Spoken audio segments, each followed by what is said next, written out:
여러분도 혹시 그런 경험 있으신가요?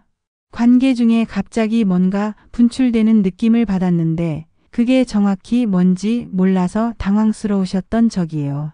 저는 지금까지 40년간 비뇨부인과 전문의로 일하면서 수많은 여성들이 이 문제로 고민하는 모습을 봐왔습니다. 특히 젊은 여성들이 이 현상을 경험한 후 극도의 수치심과 혼란에 빠지는 경우를 너무나 많이 목격했어요. 그런데 정말 충격적인 사실을 하나 말씀드릴게요. 제가 진료실에서 만난 여성 10명 중 무려 6명이 이 현상을 경험했지만 그중 95%가 이것을 소변이라고 잘못 알고 계셨습니다. 더 놀라운 건 의료진조차 이에 대해 정확히 모르는 경우가 많다는 겁니다. 심지어 일부 산부인과 의사들도 이 현상을 단순히 요실금으로 오진하는 경우가 있어요. 15년 전 제가 대학병원에서 근무할 때였습니다. 한 젊은 여성이 눈물을 흘리며 진료실로 들어왔어요. 그녀는 떨리는 목소리로 말했습니다. 관계 중에 자신도 모르게 뭔가 나왔다고 그게 소변인 것 같아서 너무 창피하고 부끄럽다고요. 파트너와의 관계도 소원해졌고 자신감도 완전히 잃었다며 절망적인 표정을 지었습니다. 당시 저도 이 현상에 대해 명확히 알지 못했기 때문에 그저 위로의 말만 건넬 수밖에 없었습니다. 하지만 그 일을 계기로 저는 이 분야를 깊이 연구하기 시작했고 놀라운 사실들을 발견하게 되었습니다. 국외 논문과 연구 자료를 수없이 뒤지며 밤낮 없이 공부했어요. 수많은 임상 사례를 분석하고 환자들과의 상담을 통해 데이터를 축적했습니다. 그 결과 기존의 잘못된 상식들이 얼마나 많은 여성들을 고통스럽게 만들고 있는지 깨달았죠. 지금 이 영상을 끝까지 안 보시면 평생 이 중요한 진실을 모르고 지나가게 됩니다. 오늘 제가 여러분께 알려드릴 첫 번째 핵심은 바로 이겁니다. 분출과 소변은 완전히 다른 현상이라는 것이죠. 색깔부터 다릅니다. 소변은 노란색이지만 분출액은 투명합니다. 냄새도 전혀 다르고요. 소변은 특유의 암모니아 냄새가 나지만 분출액은 거의 무취입니다. 성분 분석 결과도 완전히 달랐습니다. 분출액에는 요소나 크레아틴인 같은 노폐물 농도가 소변의 10분의 1도 안 됩니다. 오히려 순수한 물에 가까운 성분 구성을 보여주죠. 이런 명백한 차이점들이 있는데도 왜 많은 사람들이 혼동하고 있을까요? 그 이유는 바로 잘못된 정보가 인터넷과 각종 매체를 통해 무분별하게 퍼져 있기 때문입니다. 저는 이명희입니다. 72세의 나이로 지금도 현역에서 활동하고 있는 비뇨부인과 전문의죠. 40년간 이 분야만 파고들어온 베테랑으로서 여러분께 정확한 정보를 전달하고자 합니다. 제가 지금까지 진료한 환자만 해도 2만 명이 넘습니다. 그중 절반 이상이 이 문제로 상담을 받았을 정도로 흔한 현상이에요. 하지만 대부분의 여성들이 부끄러워하며 숨기고 있는 것이 현실입니다.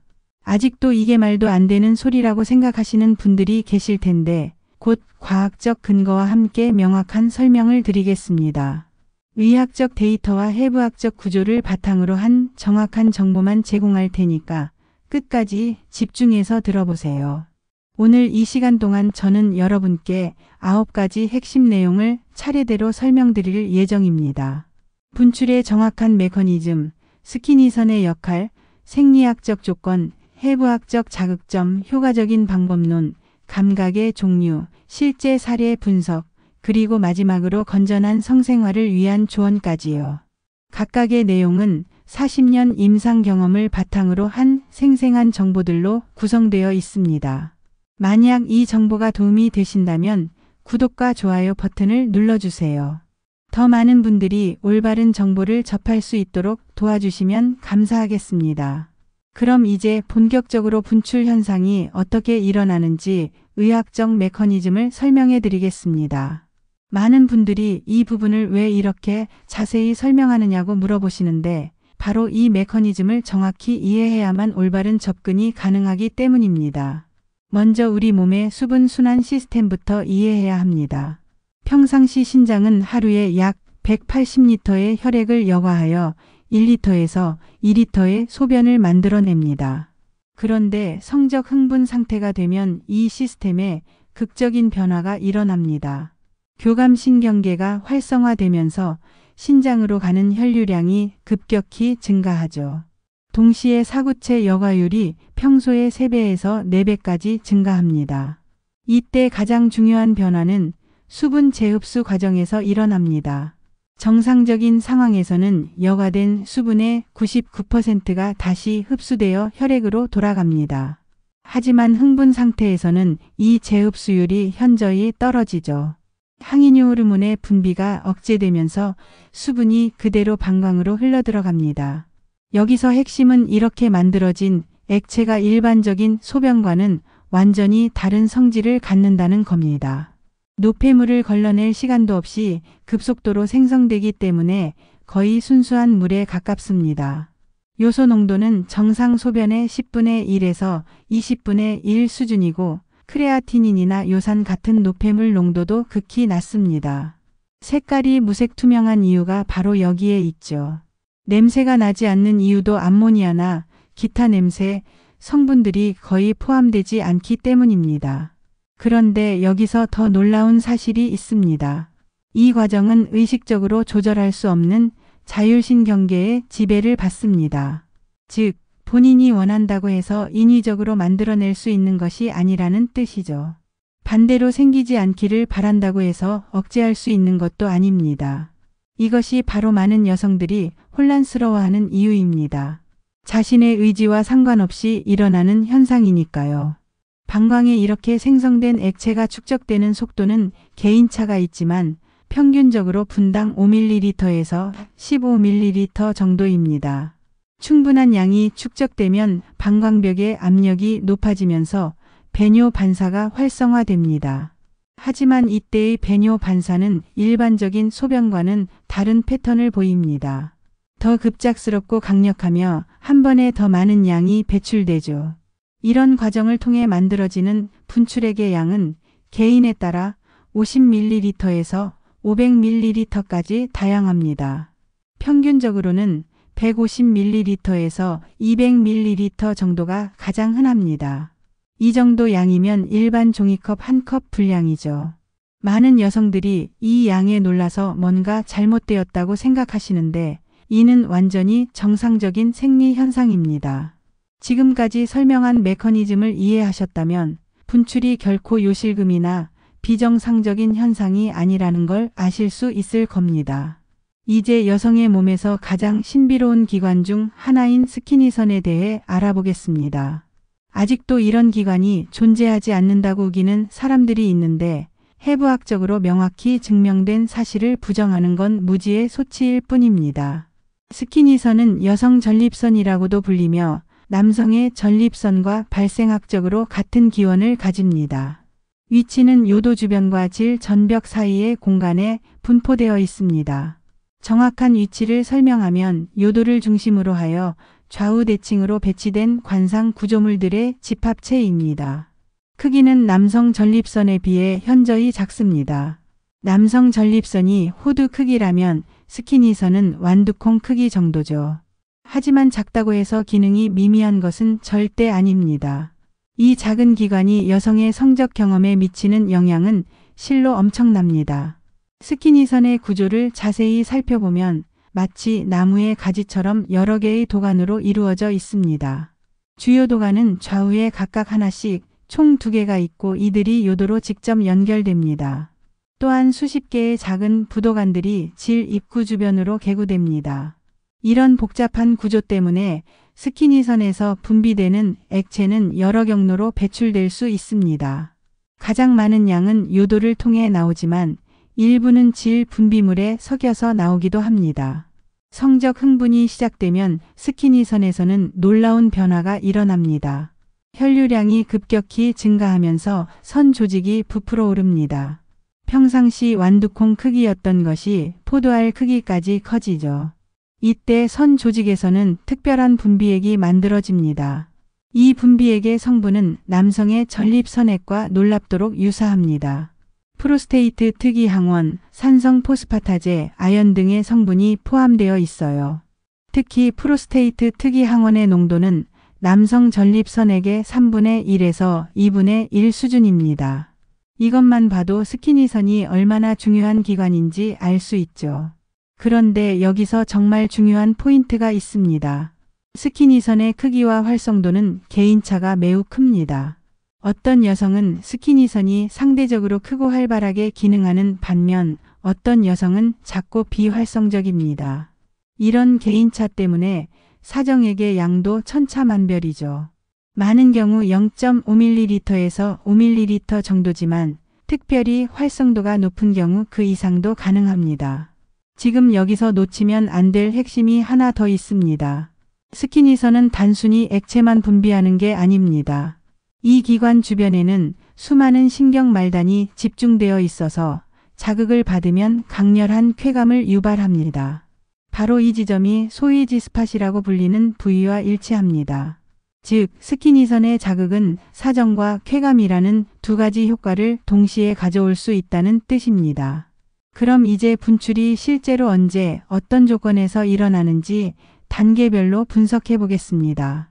혹시 같은 내용을 반복한다고 생각하시는 분들이 계실 텐데 이 생리학적 조건을 정확히 이해하는 것이 성공적인 경험의 핵심이기 때문에 꼼꼼히 설명드리는 겁니다. 첫 번째 단계는 심리적 각성 상태입니다. 단순한 신체적 자극만으로는 분출이 일어나지 않습니다. 반드시 뇌에서 성적 흥분 신호가 활성화되어야 하죠. 이때 시상하부에서 옥시토신과 바소프레신 분비가 시작됩니다. 옥시토신은 친밀감과 애착을 증진시키는 호르몬이고 바소프레신은 혈관 수축과 수분 조절에 관여합니다. 두 번째 단계에서는 교감신경계가 본격적으로 활성화됩니다. 아드레날린과 노르아드레날린 분비가 급격히 증가하면서 심박수가 분당 120회에서 160회까지 올라갑니다. 혈압도 평상시보다 20에서 30mm 순주 정도 상승하죠. 이런 변화와 함께 신장으로 가는 혈류량이 평소의 2배에서 3배로 늘어납니다. 세 번째 단계는 호르몬 분비 패턴의 극적인 변화입니다. 여기서 가장 중요한 건 항이뇨 호르몬 분비의 억제입니다. 평상시에는 이 호르몬이 신장에서 수분 재흡수를 촉진하여 소변 농축을 돕는데 성적 흥분 상태에서는 정반대로 작용합니다. 분비량이 평상시의 10분의 1에서 5분의 1 수준까지 떨어지죠. 동시에 프롤락틴과 성장 호르몬 분비도 증가합니다. 프롤락틴은 유선 발달뿐만 아니라 성적 만족감과도 밀접한 관련이 있어요. 성장 호르몬은 조직 재생과 혈류 개선에 기여합니다. 네 번째 단계에서는 신장 기능의 완전한 전환이 일어납니다. 사구체 여과율이 평상시의 3배에서 5배까지 증가하면서 엄청난 양의 혈액이 여과됩니다. 하지만 이때 여과된 수분의 재흡수율은 99%에서 70%까지 떨어집니다. 결과적으로 30%의 수분이 그대로 방광으로 흘러들어가게 되죠. 이 과정에서 만들어지는 액체의 양은 시간당 100ml에서 300ml에 이릅니다.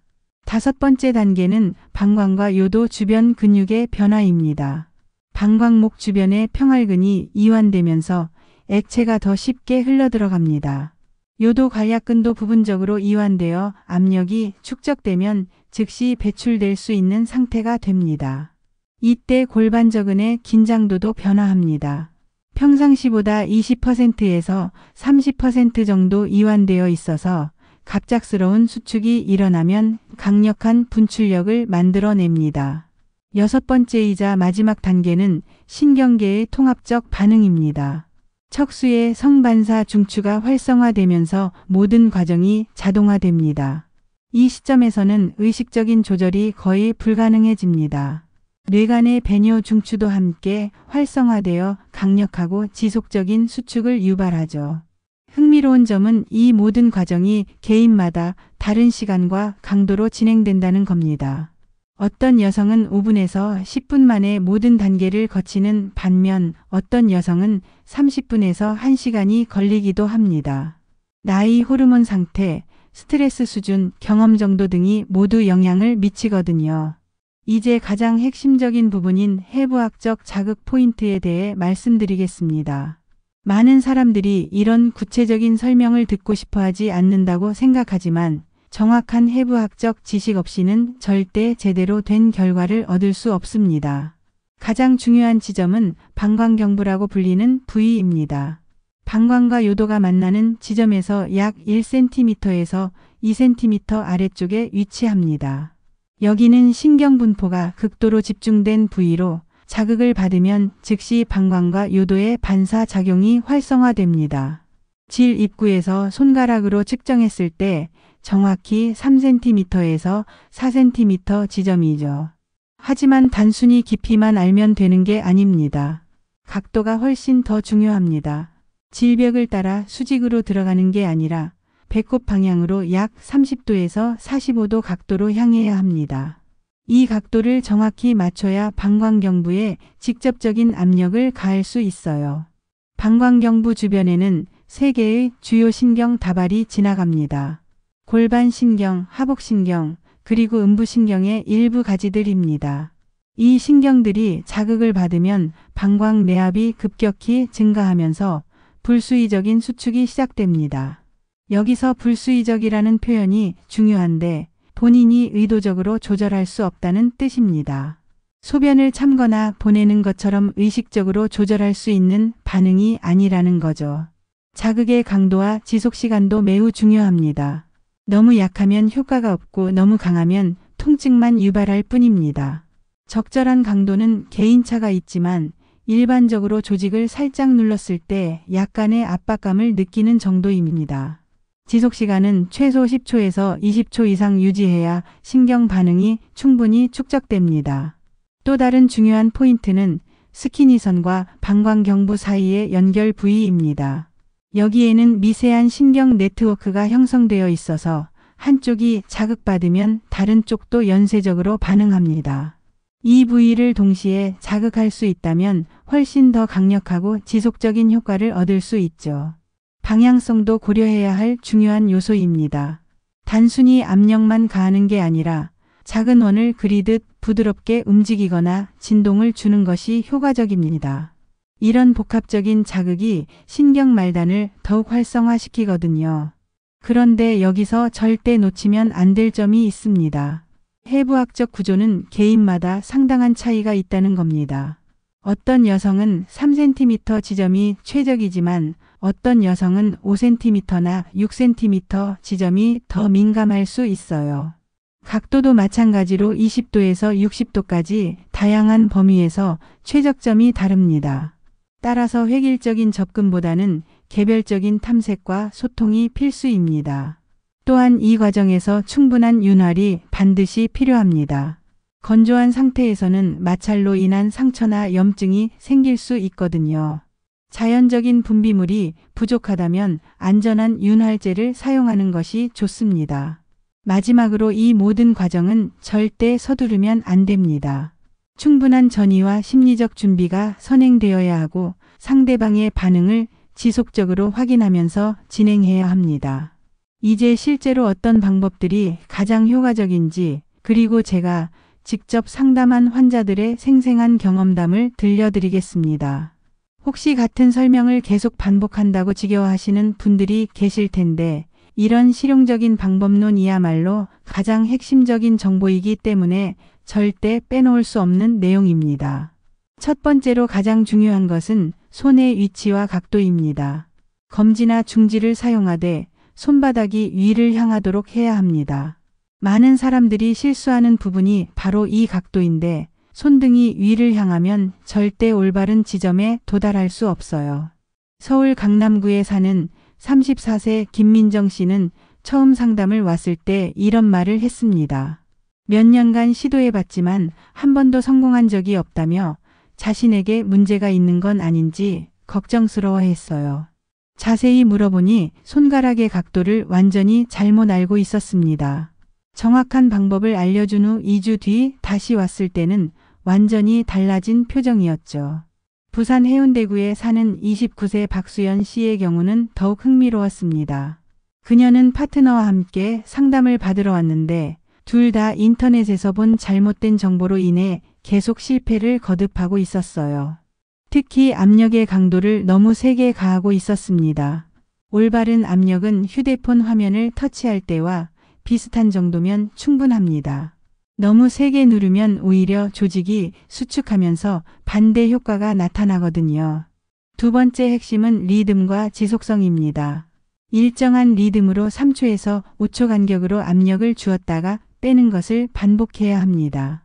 마치 심장이 뛰는 것처럼 규칙적인 패턴을 유지하는 게 중요해요. 대구 수성구에 사는 31세 이지영 씨는 이 리듬을 터득하는데 시간이 좀 걸렸습니다. 처음에는 너무 급하게 서둘러서 계속 실패했다고 하더군요. 하지만 메트로놈 앱을 사용해서 분당 20회에서 30회 정도의 일정한 속도로 연습한 후에는 놀라운 결과를 얻었습니다. 세 번째로 중요한 것은 체위와 각도의 최적화입니다. 가장 효과적인 자세는 여성이 누운 상태에서 무릎을 가슴 쪽으로 당긴 자세입니다. 이때 골반이 약간 뒤로 기울어지면서 내부 구조에 더 쉽게 접근할 수 있어요. 광주 서구에 사는 27세 정하늘 씨는 이 자세를 통해 처음으로 성공을 경험했습니다. 그전까지는 다른 자세들을 시도했지만 각도가 맞지 않아서 계속 실패했다고 하더군요. 특히 무릎을 가슴에 최대한 가까이 당기는 것이 핵심이라고 강조했습니다. 네 번째는 호흡법과 심리적 이완입니다. 많은 여성들이 긴장하거나 조급해하면서 호흡이 얕아지는데 이는 성공을 방해하는 가장 큰 요인 중 하나입니다. 복식 호흡을 통해 충분히 이완된 상태를 유지해야 해요. 울산 남구에 사는 33세 최은서 씨는 요가를 통해 호흡법을 익힌 후 훨씬 쉽게 성공할 수 있었다고 합니다. 깊고 느린 호흡이 전신의 긴장을 풀어주면서 자연스러운 반응을 유도한다는 걸 깨달았다고 하더군요. 다섯 번째는 충분한 시간 확보와 인내심입니다. 평균적으로 15분에서 30분 정도의 시간이 필요하며 개인에 따라서는 1시간 이상 걸리는 경우도 있습니다. 절대 서두르거나 포기해서는 안 됩니다. 이제 실제로 분출을 경험할 때 느끼는 감각과 쾌감에 대해 자세히 설명해 드리겠습니다. 아직도 이런 현상이 허무맹랑한 이야기라고 의심하는 분들이 있다면 곧 들려드릴 구체적인 감각 묘사를 통해 그 편견을 버리시기 바랍니다. 분출 직전에 나타나는 전조 증상부터 말씀드리겠습니다. 가장 먼저 느끼는 것은 하복부의 묵직한 압박감입니다. 마치 방광이 가득 찬 것 같은 느낌이지만 일반적인 소변 욕구와는 확연히 다릅니다. 이 압박감은 점점 강해지면서 골반 전체로 퍼져나갑니다. 두 번째 단계에서는 질 내부의 맥박과 같은 떨림이 시작됩니다. 심장 박동과 비슷한 리듬이지만 훨씬 더 강렬하고 집중적입니다. 이때 많은 여성들이 뭔가 특별한 일이 일어날 것 같은 예감을 느낀다고 합니다. 세 번째 단계는 급격한 온도 변화입니다. 갑자기 온몸이 뜨거워지면서 동시에 소름이 돋는 묘한 감각을 경험합니다. 특히 등골을 타고 올라오는 전율은 다른 어떤 감각과도 비교할 수 없을 정도로 독특합니다. 네 번째는 시간 감각의 왜곡입니다. 몇 초 동안 일어나는 일인데도 마치 몇 분간 지속되는 것처럼 느껴집니다. 의식이 흐릿해지면서 현실 감각이 일시적으로 사라지기도 해요. 다섯 번째 단계에서 실제 분출이 시작됩니다. 이때의 감각은 크게 세 가지로 나눌 수 있습니다. 첫 번째는 강력한 해방감입니다. 오랫동안 참았던 무언가가 한순간에 터져나오는 것 같은 시원함이죠. 두 번째는 통제 불가능한 상황에 대한 당황스러움입니다. 자신의 의지와 상관없이 몸이 반응하기 때문에 처음 경험하는 여성들은 놀라게 됩니다. 세 번째는 깊은 만족감과 성취감입니다. 뭔가 특별한 경험을 했다는 뿌듯함과 함께 깊은 이완 상태에 빠지게 됩니다. 분출과 동시에 나타나는 쾌감의 종류도 다양합니다. 일반적인 오르가즘과는 완전히 다른 성격의 쾌감입니다. 오르가즘이 날카롭고 집중적인 쾌감이라면 분출 시의 쾌감은 전신을 감싸는 포근하고 지속적인 느낌에 가깝습니다. 마치 따뜻한 물에 온몸이 잠기는 것 같은 안정감과 평온함이 특징이죠. 지금 여기서 멈추면 가장 중요한 회복 과정에 대한 정보를 놓치게 됩니다. 분출 후의 회복 과정도 매우 특별합니다. 일반적인 성적 경험 후와는 달리 극도의 이완 상태가 오래 지속됩니다. 평균적으로 30분에서 1시간 정도 깊은 안정감을 느끼게 되죠. 이 시간 동안 많은 여성들이 명상을 하는 것 같은 평화로운 상태를 경험합니다. 또한 분출 후에는 감정적으로도 큰 변화가 나타납니다. 자신의 몸에 대한 새로운 이해와 자신감이 생기며 파트너와의 친밀감도 한층 깊어집니다. 많은 경우 이전보다 훨씬 개방적이고 적극적인 태도를 갖게 되죠. 흥미로운 점은 이 경험이 한 번으로 끝나지 않는다는 겁니다. 첫 번째 성공 후에는 훨씬 쉽게 반복할 수 있게 되며 시간이 지날수록 더욱 강렬하고 지속적인 경험이 가능합니다. 개인차는 있지만 대부분의 여성들이 3회에서 5회 정도 연습한 후에는 원할 때마다 이 경험을 할 수 있게 됩니다. 마지막으로 이 모든 감각과 경험은 절대 강요되어서는 안 된다는 점을 강조하고 싶습니다.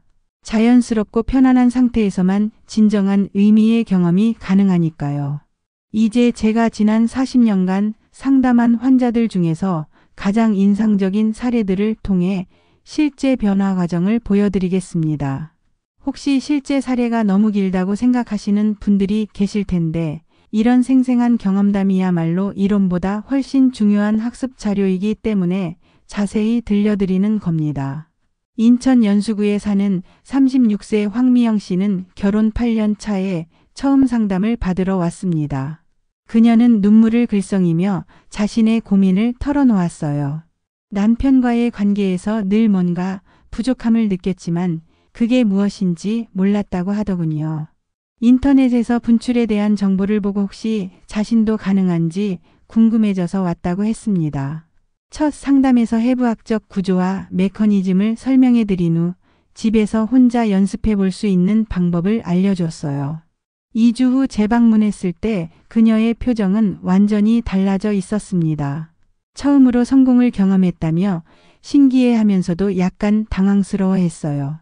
특히 분출되는 양이 생각보다 많아서 놀랐다고 하더군요. 하지만 그보다 더 놀라운 건 심리적 변화였습니다. 자신의 몸에 대한 이해가 깊어지면서 자신감이 크게 향상되었다고 했어요. 남편과의 관계에서도 훨씬 적극적이고 개방적으로 변했다고 하더군요.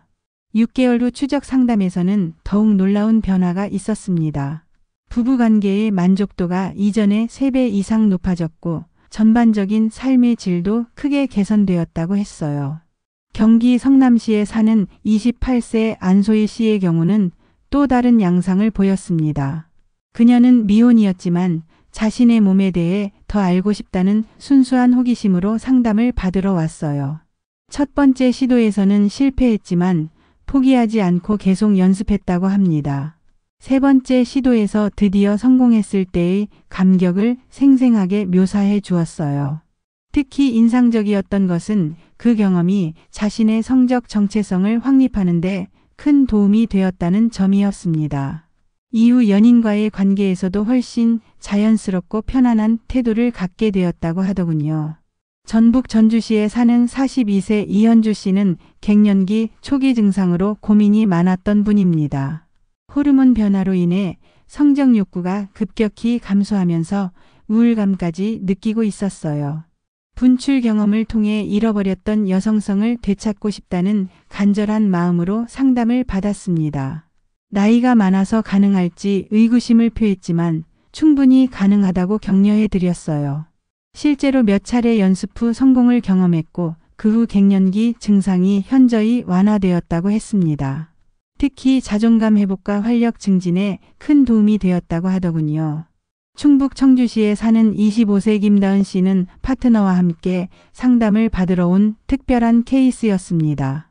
둘 다 이 분야에 대해 완전히 무지했지만 서로를 위해 배우고 싶다는 진지한 자세를 보였어요. 단계별로 차근차근 연습한 결과 놀라운 성과를 거두었습니다. 특히 파트너의 적극적인 협조와 이해가 성공의 핵심 요인이었다고 생각합니다. 이들은 현재도 정기적으로 근황을 알려주는데 관계 만족도가 지속적으로 높은 수준을 유지하고 있다고 해요. 마지막으로 제가 40년 의료진 경험을 바탕으로 가장 중요한 조언들을 말씀드리겠습니다. 아직도 이 모든 내용이 과장되었다고 의심하는 분들이 있다면 의학적 근거와 수많은 임상 사례가 증명하는 현실을 받아들이시기 바랍니다.